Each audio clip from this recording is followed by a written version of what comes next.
This video is another installment of a season-long project that I've undertaken in 2024 called One Play Wednesday, where each week I pick two or perhaps three plays from across the NFL to focus on, be it offense or defense concepts, plays that I think were interesting, successful in most cases, or anomalous and just stand out from what you normally see across the NFL. Much of the NFL is 11 personnel offenses, quarterback in the shotgun. These two that you're going to see here for J.K. Dobbins are very clearly not. Greg Roman runs an anomalous offense that sticks out compared to most of the schemes and concepts as you see utilized across the NFL, and J.K. Dobbins is a big part of that. Number one, I'm a Ravens fan and Ravens content creator, so was fortunate enough to cover his career in video format. Clearly suffered a lot of injuries, including one that was difficult to watch in 2023. Him battling back in 2022, really the Ravens' best player on the field offensively for the latter half of 2022. Once Lamar got hurt, he essentially almost took us to a playoff win in Cincinnati in the wild card round 2022. I firmly believe if he gets the ball one more time there, Ravens are probably moving on to the divisional round. Comes back 2023, horrible injury in week one. Difficult to watch. I'm so glad for this young man and that franchise to take a shot on him the way they did. Could anyone have predicted he'd be getting to 1,000 yards? It's entirely possible that he does in 2024. I'm going to focus on two plays here. In fact, game-winning touchdown run against the Bengals in Week 11, and then one of my favorite run concepts that I've seen across the entirety of the football universe, be it high school, college, or the NFL this year. It's a kick trap play that J.K. Dobbins ran against the Pittsburgh Steelers. I've been watching a lot of J.K. Dobbins film in preparation for the Ravens game against them in Week 12. This is just your classic Greg Roman 22 personnel power concept. J.K. is the deep setback tailback, if you will. Backside safety is going to be unable to make a play. He's dealing with the tight end. The two inside linebackers, Logan Wilson and Pratt, unable to handle it despite their alignment. When you get the end zone angle, you'll see what I'm talking about, despite their alignment. The Bengals knew what was coming. They still couldn't stop it. They knew it was coming. Unfortunately for them, they took this edge defender, Trey Hendrickson, and widened him up so much when the second fullback or second tight end, if you want to call it, whether you want to call this 22 personnel or whether it's technically considered 31, if that player number 42 on the roster from a positional standpoint is considered a running back, then you'd have three running backs in the game. Who cares? It's a 22 personnel formation. And watch the free release that 42 gets to work up to Pratt because Hendrickson is so wide. Essentially, they're trying to box this in, they being the Bengals. Yes, they've boxed it in, but what they've also allowed is Pratt to be sealed off by 42, the tight end fullback hybrid, and then the pulling guard gets up to Logan Wilson. Geno Stone, the backside safety, unable to get involved. The front side safety is Von Bell. He's a player that I've enjoyed watching with the Bengals over the years. He's not been good against the run in 2024. That's all I'm going to say. I'm not going to disrespect a guy who's had the career he's had like that, but this is kind of typical for what you're getting into boundary side runs against the Bengals, except when the Ravens play them. It's very interesting. They get fired up, but it's a great job by 42 of dealing with Pratt, sealing him off. If you're backside, well, let me rewind it a little bit. They have over-adjusted somewhat on the motion because they knew where the ball was going. So the backside inside linebacker, normally his feet would be in this area. Pratt is all the way kicked over into the boundary to the play side, the point of attack. Again, they know where the ball's going. The front side inside linebacker and him are essentially right next to each other.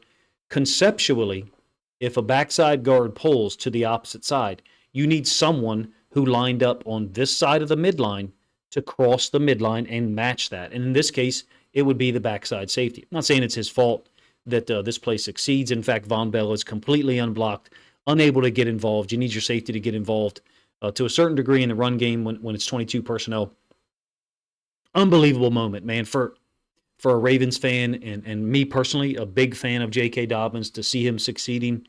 It's important, I think, that stories like that one are exacerbated or put out there as much as possible, and whatever small work I can do towards that end, I want to do. J.K. Dobbins is, I think, over 650 yards for the year. I might have my numbers wrong, maybe 670, something like that. And he's got the burst to accomplish everything that Greg Roman wants them to get done. Hope he stays healthy for the rest of his career.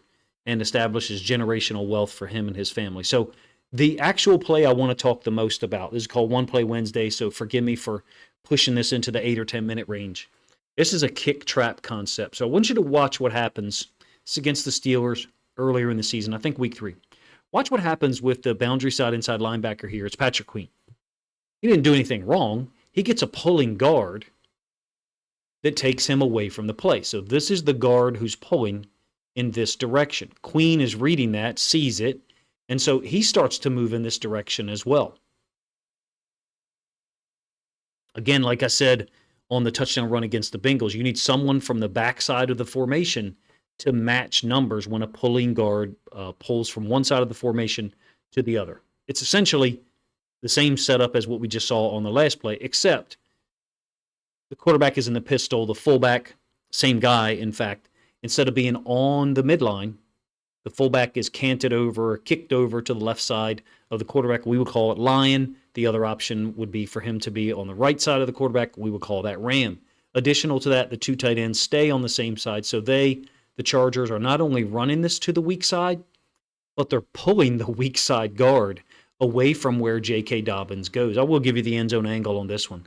Yes, the Steelers know that they're running the football here, but because of the trap action, is essentially what we got here, a trap concept by the left guard on the front side D tackle, J.K.'s got such great vision. There's the trap block, by the way, that's occurred here. And when you get the end zone angle, it'll become a little bit more clear. But because he stepped to the side of the pulling guard, Queen is totally gone from the equation, and the Steelers, have overcompensated to the strong side, somewhat similar to what the Bengals did. The only difference is J.K. takes this run out the backside. So I would say that from a design standpoint, this should be a trap, and you will see the wall that develops. So a trap concept is going to involve down blocks by all these guys on the front side, and then the left guard is going to pull and trap the front side D tackle. In this case, it's 94.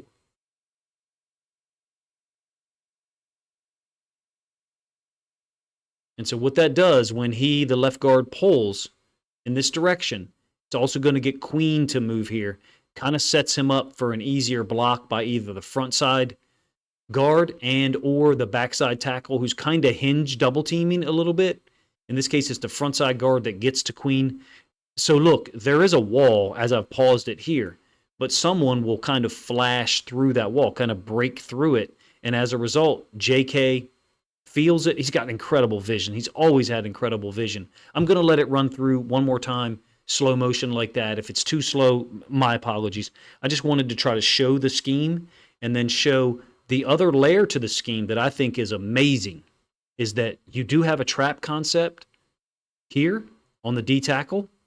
So JK could take it off that wall underneath of the trap block, underneath of the kick out block. But the added layer here that makes this so interesting to me is the kick out block by the fullback. And because Greg Roman runs pistol option so much, if you're an outside linebacker for the Steelers, what they generally do on option is run right at the quarterback. So they generally take quarterback and give read to the quarterback who would be reading the option play. As a result of that, that allows the outside linebacker Highsmith to be kicked out by the fullback 44. So it gives JK, in my opinion, a two-way go on a trap concept. It's not something that I've never seen before. So there's a couple of wing T versions where you have kind of like a backside wind back off of it. I would say that conceptually that's what this is. It's a kick/trap play. There's other modern names for it, I'm quite sure, that are probably utilized on Madden or college football and stuff like that. This is probably my favorite run concept that I've seen all year that doesn't involve the quarterback. And so what I mean by that is, yes, Herbert theoretically is stepping off the midline. So when you see a quarterback clear his hips like this, oftentimes that means he's giving the midline to the running back,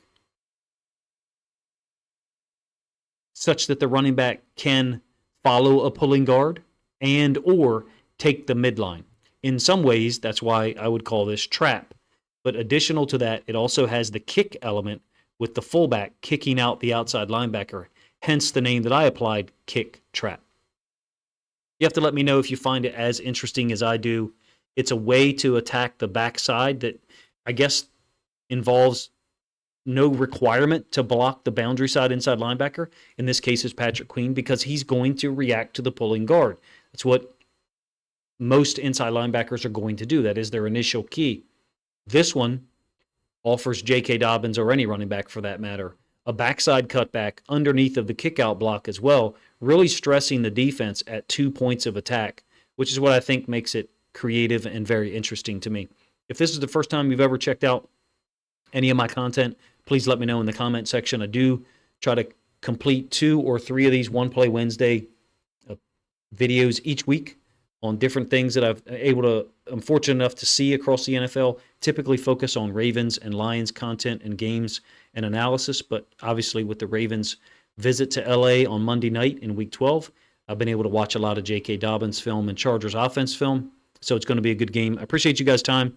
If you think other Ravens fans and or Chargers fans or NFL fans in general would appreciate and enjoy this film study video of J.K. Dobbins' touchdown run against the Bengals and the kick trap play that they used against the Steelers earlier in the season, please consider grabbing a link to this video, sharing it out on social media to help this content get more reach.